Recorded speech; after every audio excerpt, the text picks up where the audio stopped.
you.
We love our congregations and we are called out of them. We imagine church within and beyond buildings. We imagine church through social enterprise, a café, bike shop, community center. We imagine church in houses, meeting as small groups as part of a larger body. We imagine church online, maintaining connectedness over distance when we can't be together in person. We imagine church on the street, building relationships, hearing stories, becoming friends. We imagine church embedded in neighborhoods with deep roots and porous walls. And we imagine our present churches, vibrant and sustainable, embedded in a dynamic web of symbiotic relationship within and beyond. We are called to start building this web.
Liz starts the story that there was a band of young Canadian leaders, mostly but not exclusively seminarians, who would find themselves gathering together.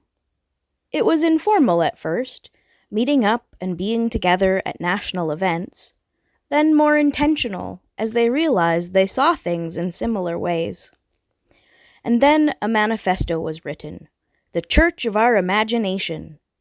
It was 2013, the Canadian Unitarian Council annual conference and meeting. I didn't actually write it, Liz confesses, but her friends insisted that your name needs to be on this too, and so it is. Carly adds that Rod also was not an author of the original document, though I think he offered an edit before the final version. Curtis, Sean, and I stood on a balcony at the ACM Hotel in Calgary fairly late at night, writing it together. And Rod and Liz signed the next morning in agreement, if memory serves.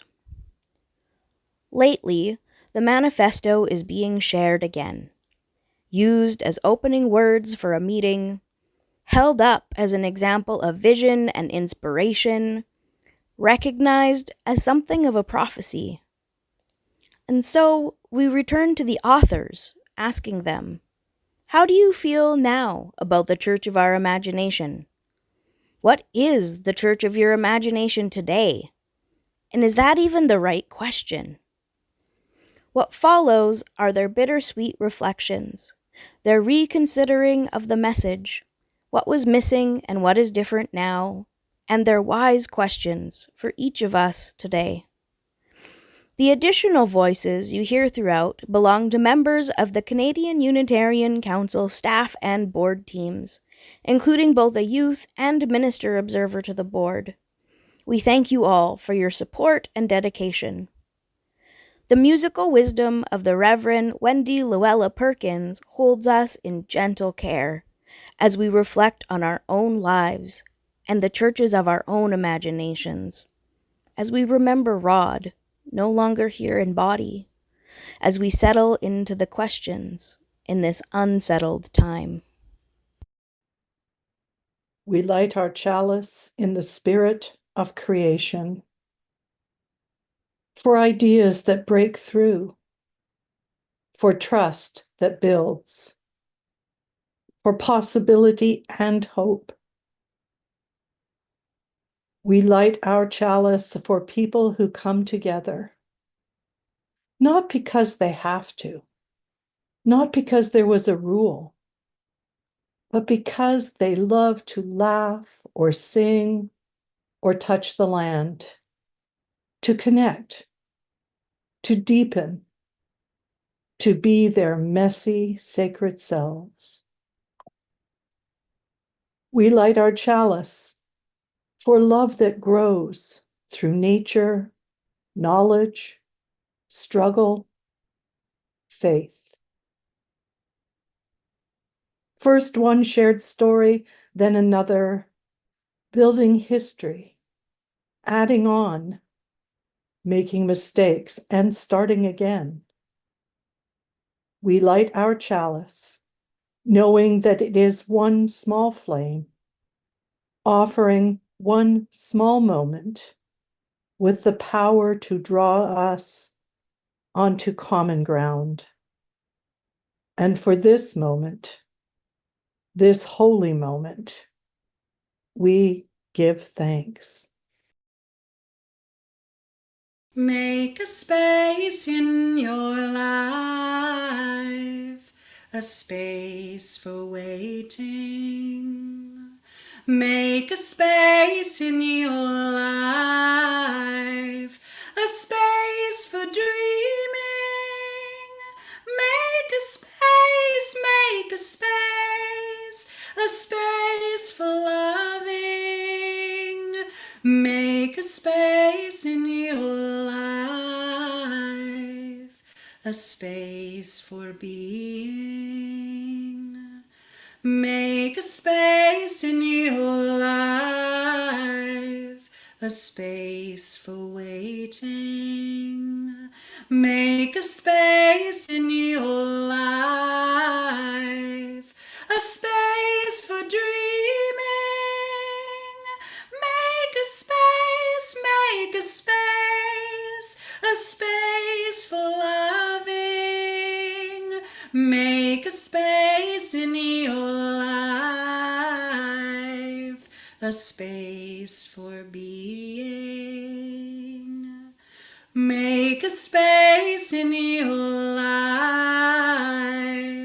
a space for waiting. Make a space in your life, a space for dreaming. Make a space for loving.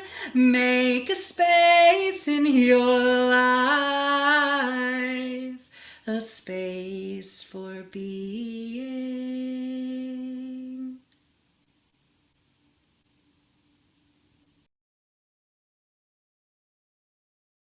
Before we go any further, before we talk about beliefs and dreams, let's locate ourselves first where we physically exist, remembering that there are more than our own needs to carry. Whether you are at home or at church, taking a walk or listening from work, take a moment to connect with the place you are in. We come from many places, different cultures and communities, most of us with roots in another town, another province, another country. Whether it is a recent move or an ancestral inheritance, most of us have come originally from somewhere else. And when we arrive, when we plant ourselves, we are settlers upon someone else's traditional land.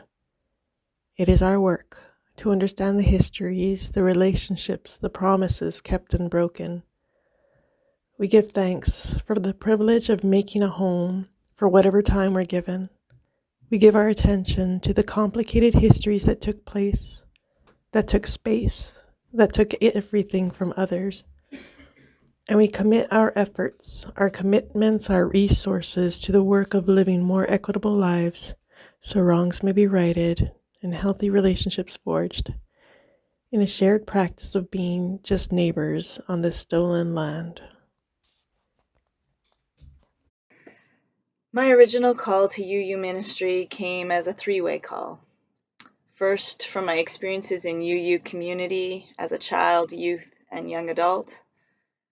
Second, from a campus ministry that drew participants from many faiths and no faith background together for small group spiritual journeying. And third, from a Mennonite community center and church doing social justice work in its neighborhood. I had a strong desire to bring the fruits of all three settings together in my ministry, cross-pollinating gifts I found in each. Writing The Church of Our Imagination came from that place, from a longing for a way forward under the UU umbrella to do the relational and spiritual work that fed my soul outside, or mostly outside, of a traditional congregational context. 2 summers ago, I was on a cob building course with a team of people from diverse backgrounds. We spent our days using our hands and our feet to turn earth, clay, and sand into a beautiful tiny home. One night around the campfire, we co-created a ritual that acknowledged a significant transition for one of our group members. As we sang and blessed him, there were tears and laughter and a deep sense of connection. I looked around the circle, appreciating that we were in one of those true and precious, sometimes all too rare, spiritual moments in life. Yet I also realized this gift that I thought might be Unitarian Universalism's unique offering to the world was already happening. People are claiming or reclaiming the inherently human act of ritual and relationship with spirit. And they're doing it without seminaries, church buildings or ministers, budgets, or sustainability plans. For me, the Church of Our Imagination came from a place of longing for more moments like the one by the bonfire, more ritual, more transformation and acknowledging of changes in our lives. More relationship building, more laughter, more tears, more connection. And conversely, fewer hours spent talking and planning and meeting and strategizing and managing logistics for programs and events and even worship. Like people, institutions have life cycles, beginnings, middles, and ends. The Church of Our Imagination was not then and is not now a blueprint for salvation or sustainability, nor an elixir of eternal life. Rather, I think of it as an invitation to listen to our individual and collective longings without preconceived definitions of what is or isn't church. I have a relatively new practice that seems to be serving me well. Whenever I feel an urgent need to do or say or decide something, I take a breath instead. Sometimes it takes a few. Very often, the urgency fades and I can simply let go of that oh so urgent word or action instead. Every time I let go, my next exhale feels larger, more relaxed.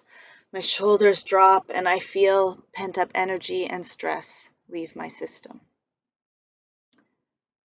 My advice now is it is time to let go of questions of sustainability and relevance and concerns of whether UUism is growing or declining or even dying. They're simply the wrong questions. Sustainability follows. It does not lead.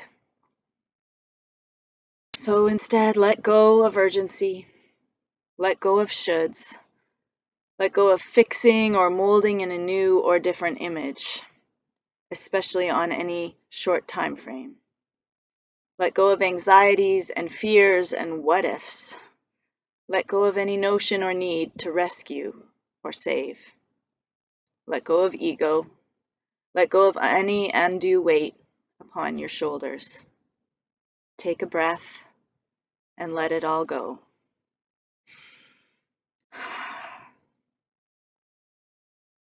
Ask instead, are we doing what brings us joy, connection, meaning, and healing?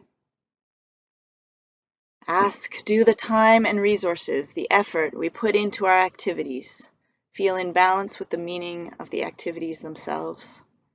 What is the ratio of effort to impact? Are we eager or weary when the task comes around again the next week, month, or year? Do we have fun amidst the effort? And ask, can other people find us who might want to join our circle? Do they know we're here?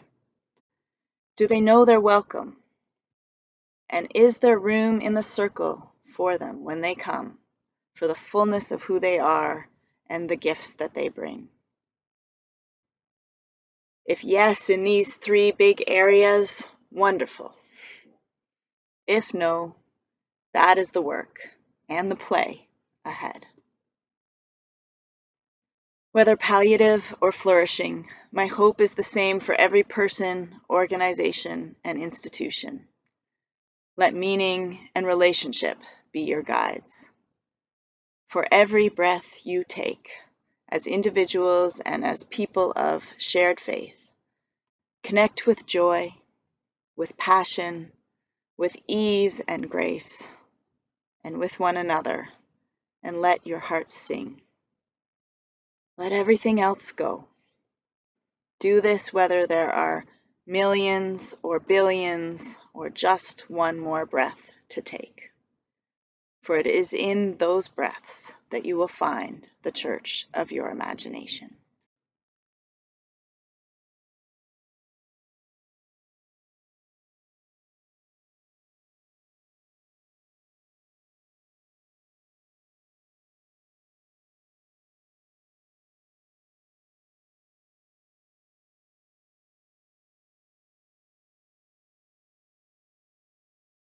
Inviting you to be really real with me, and trusting you want me to be real too. It's not how we were taught, I know, but that leaves so much room to grow.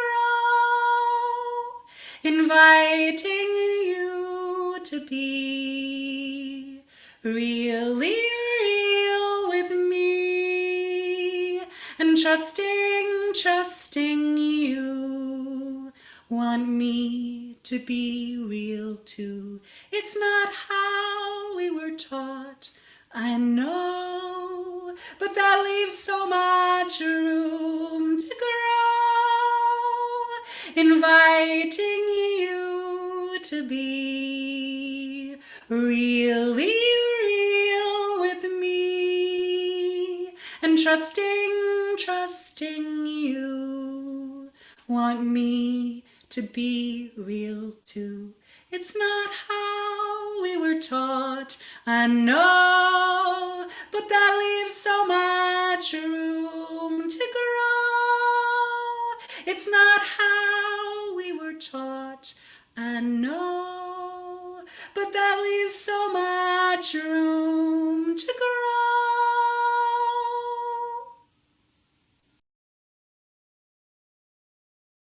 In each of our lives, there are joys and sorrows. And we rest here between 2 beautiful songs by Reverend Wendy Luella Perkins to make space for all that we carry.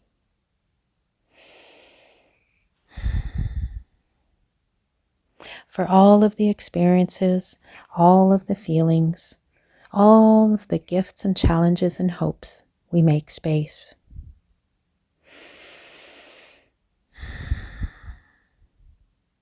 For the memories this service may stir, of our beloved Reverend Rodrigo Solano Canel, who we lost in an accident a little more than a year ago. For friends who have moved away, physically or spiritually, or for another reason. For the spaces left within us, holding an echo of their presence, we make space. Making a space for being. Slow down enough to feel the feelings. Blessings of grace bring peace and healing when I make a space for being. Making a space for being. Slow down enough to feel the feelings. Blessings of grace bring peace and healing. When I make a space for being. Making a space for being. Slow down enough to feel the feelings. Blessings of grace bring peace and healing. When I make a space for being. Making a space for being. Slow down enough to feel the feelings. Blessings of grace bring peace and healing. When I make a space for being. Ooh.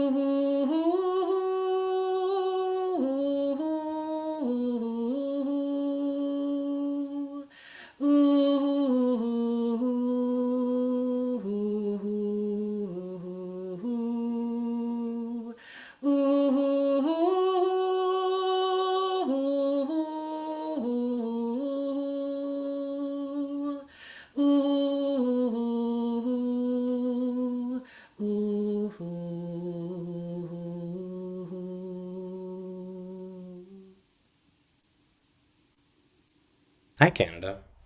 It's been a minute. Some of you know who I am from my time as a youth and young adult in our movement and have many cringy stories about my adolescence that I hope you keep to yourself. But for those of you who don't know me, I'm Reverend Sean Neil Barron. I grew up on Treaty 7 land. My parents were unchurched atheists, and I only found our faith when I was 16. When my friend Gabby invited me to her church that wasn't a church, and it was in that chance encounter, that first time sitting in the plastic chairs, hearing the creaky wooden floors of the Unitarian Church of Calgary, that I knew this, whatever this was, contained what my life would be about.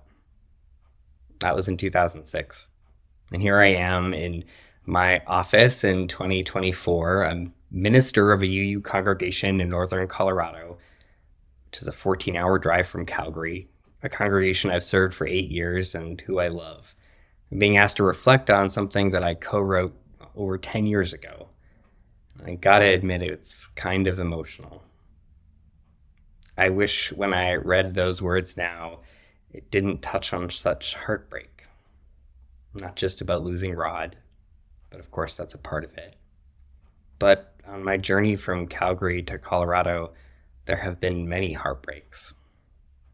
When I wrote this poem and shared it, I could see in people's eyes the burning desire to make the future of the church our sole responsibility, as if we were saviors that would somehow stem the tide of the decade-long decline of organized religion by the sheer force of our imagination. Despite a faith that has said time and time again that we don't outsource salvation, I felt the yoke of anointment to that exact task. And I knew deep down it was a setup. Because salvation is an inside job, done in partnership. You can't expect someone else to do it for you. You have to be committed, covenanted, a part of it. This is one of the reasons that I didn't seriously consider returning to Canada to serve a congregation, which hurts. If I was a part of writing this now, I realize that we missed something essential. We were so focused on how church might manifest in different new ways that we missed the chance to articulate what is at the heart of the drive that would push us to venture out into all of those places in the first place. Which for me, the only word I know of that could possibly describe that is faith. What will save us from irrelevance is not a program or a specific manifestation of how we gather. It's the unleashing of people who feel alive in relationship to their faith, who can't but help live the question, what does a courageous love call me to be?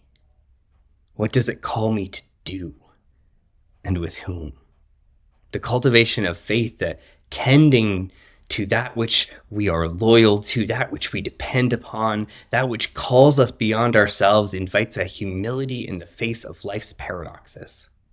A conviction that we are not for ourselves alone, and in fact we must be in relationship with something beyond the narrow confines of our own mind, or even the like-minded. And that is found only in relationship with an other, only in relationship with that which is beyond us, something that some call God or the spirit of life, or as one of my congregants calls it, the power and potential of human becoming. I like that. Now, if you're anything like some of the members of my congregation, you've already got squirmy at the F word. And because I know who you are, you may be wondering if this faith talk is the outcome of 12 years of living in the United States. It's not. I've always thought this, because I see our faith as what fuels the practices, the perspectives of our religious tradition. I think our faith fuels the long journey from imagination to incarnation, from vision to vitality, from fear to faithfulness. It's faith that reminds us that we can at once revere the past while also trusting the dawning future. Because friends, the dawning future, we can't see it. It's actually beyond our imagination. What we can do is be faithful to the tendrils of possibility and partnership that offer themselves to us now. Last year, our church sponsored a local drag competition, which led to a relationship with a drag performer that spawned our first ever drag Christmas service, where over 700 people showed up to see an all-original retelling of the Christmas story that centered the lived realities of queer and trans people now, who in the United States have been literally put in the crosshairs. I couldn't have imagined that one day I would look out and see a friend I met at a drag show at a local gay bar sitting beside a 92-year-old member of my congregation who was enjoying their first drag show, all taking place in our sanctuary. And it was beautiful. The church of our imagination is far more beautiful than anything we can imagine. Any manifesto, any poem, any articulation. If only we trust the strength of our convictions. If only we tend to our faith that puts us in relationship to that which is larger than us. If only we don't try to anoint another to be the ones that leads us to salvation. We might just have a chance of realizing in these beautiful moments the potential of this Unitarian Universalist thing that we're all a part of. I love you all. Thanks for being on the journey with me.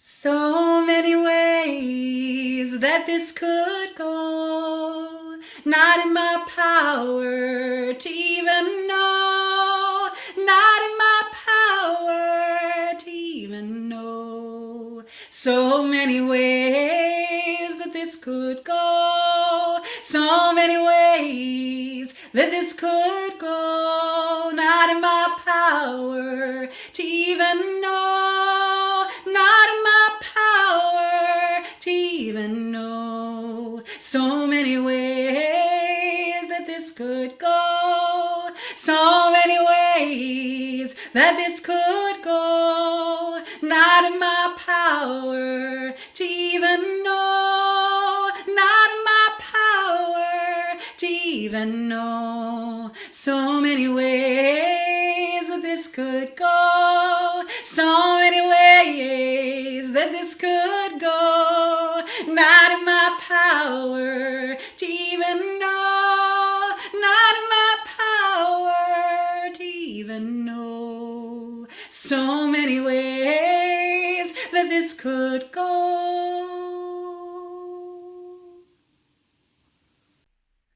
When this was written, I loved it.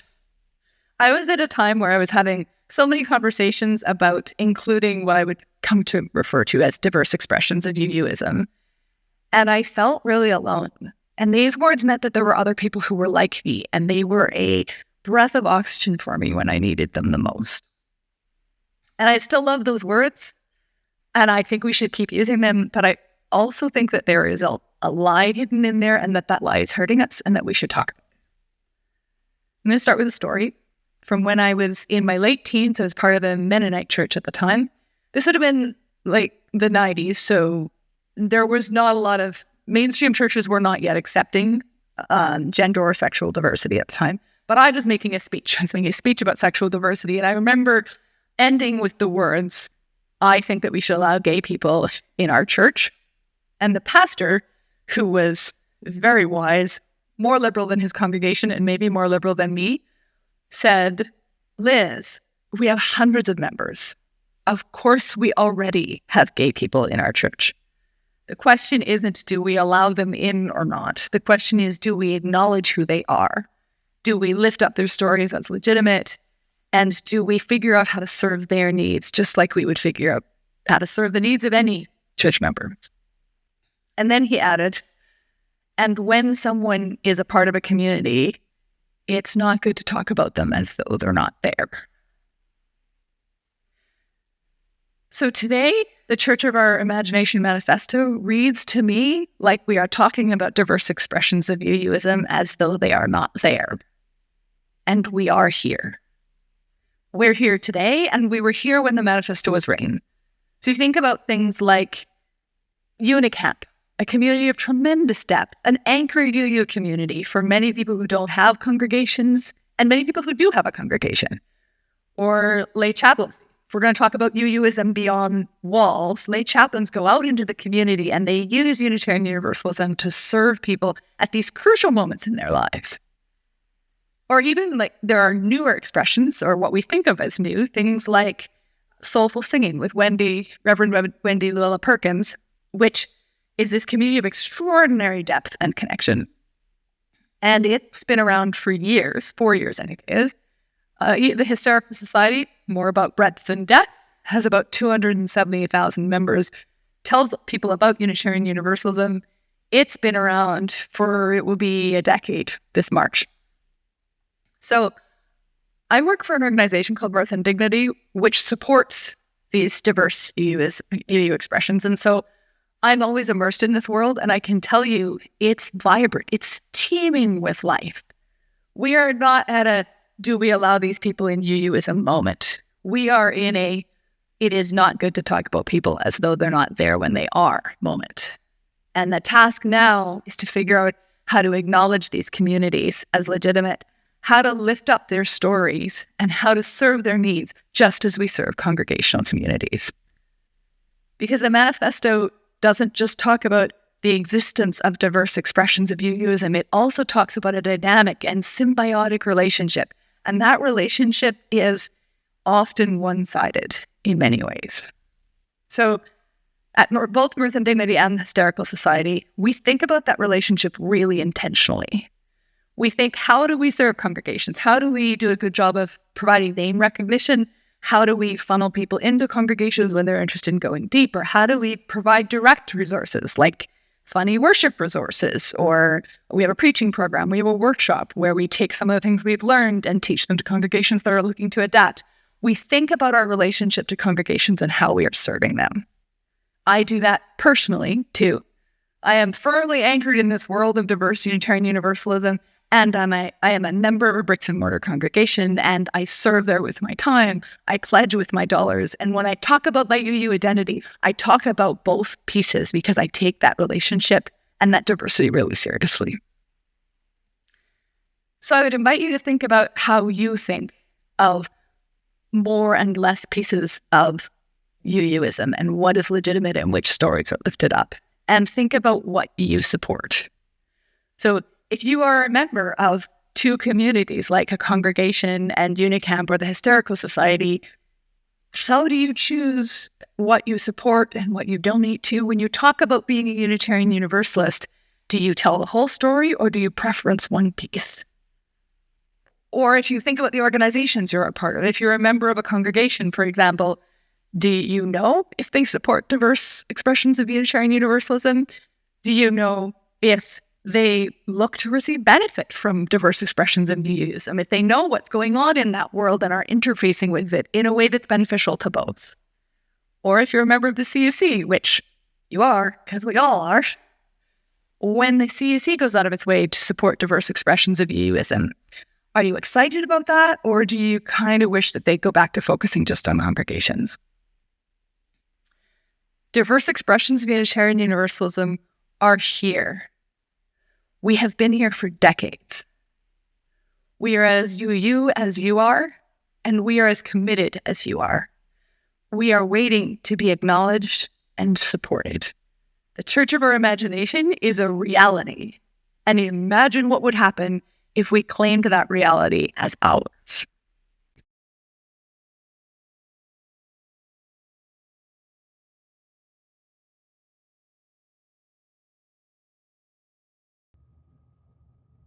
There you are.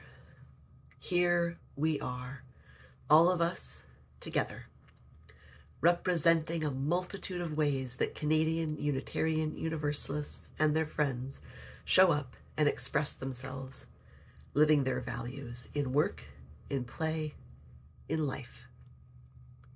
Our speakers named some of our UU expressions: the Canadian Unitarian Council and the Reverend Rod Fund for Youth and Young Adults, community projects, congregations, drag Christmas, mirth and dignity, soulful singing, Unicamp, and there are countless more.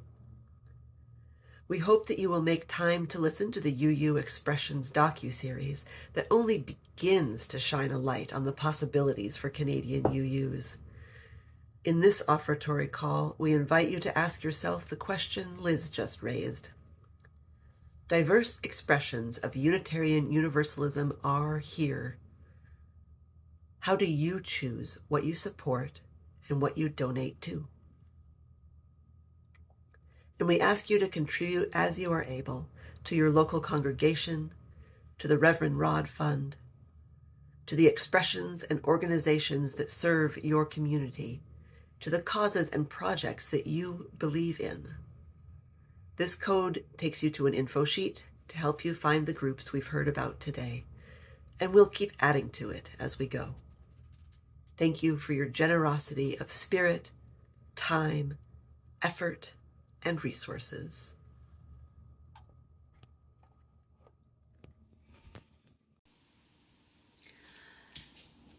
There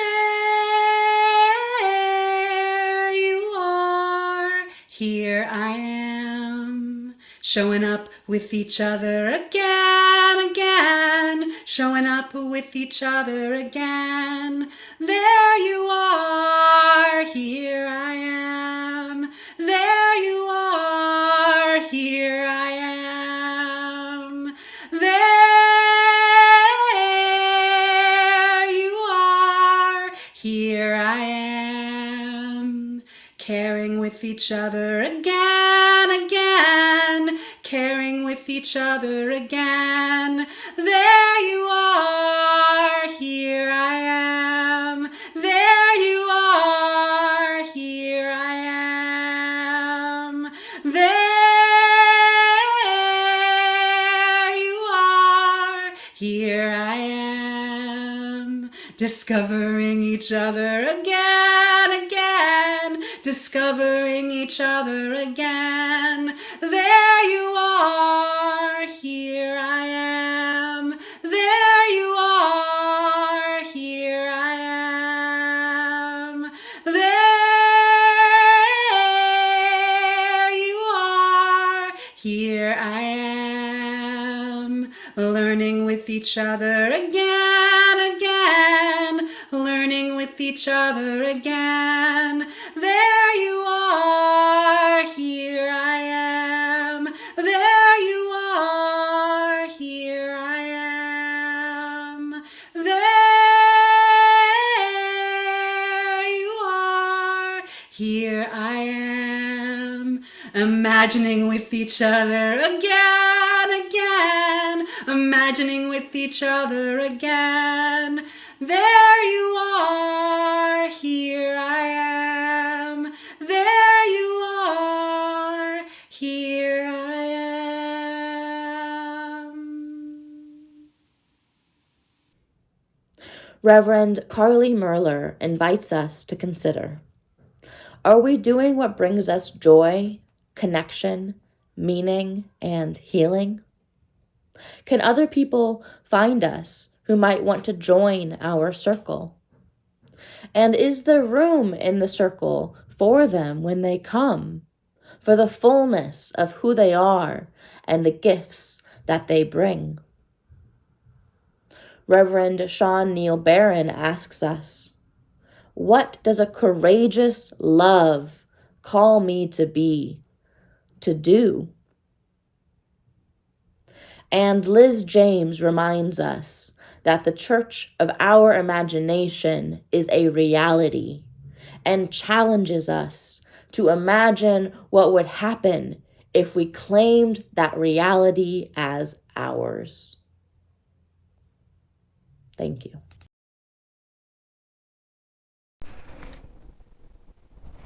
Sean, pictured here with his Foothills ministry colleagues, Reverends Gretchen Haley and Elaine Aaron Tanbrink, mostly spends his time proclaiming the gospel of Be More Gay. He enjoys nothing more than talking about how at risk the church he's serving is of becoming a gay church. He knows it already has. Liz James now works for Mirth and Dignity, an organization that supports diverse expressions of Unitarian Universalism. She spends her winters traveling and doing preaching and workshops with congregations, and is currently working on a book with Skinner House Press. Since writing The Church of Our Imagination, Carly and Curtis fell in love and are now married with 2 beautiful sons. This year, they changed their family name to Merlor in preparation for the birth of their second child, who also has Rodrigo as a middle name in honor of Rod. They have found vocation, community, and spiritual nourishment outside of Unitarian Universalism. Carly occasionally guest preaches in UU congregations. Reverend Rod was deeply involved in congregational ministry and pivotal in nurturing youth and young adult leadership within the Unitarian and Universalist community. He was instrumental in creating the wording of the 8th principle. He made a significant and lasting impact. The Reverend Rod Fund for Youth and Young Adults is our way of honoring his memory, ensuring that Rod's legacy of love and hope lives on to inspire future generations.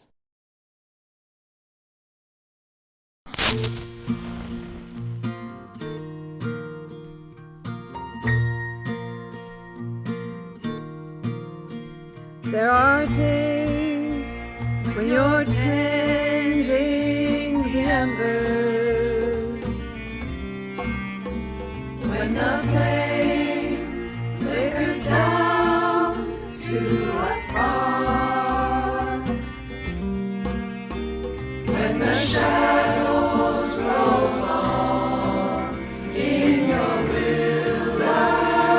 wilderness, when it's hard to be strong, just remember this.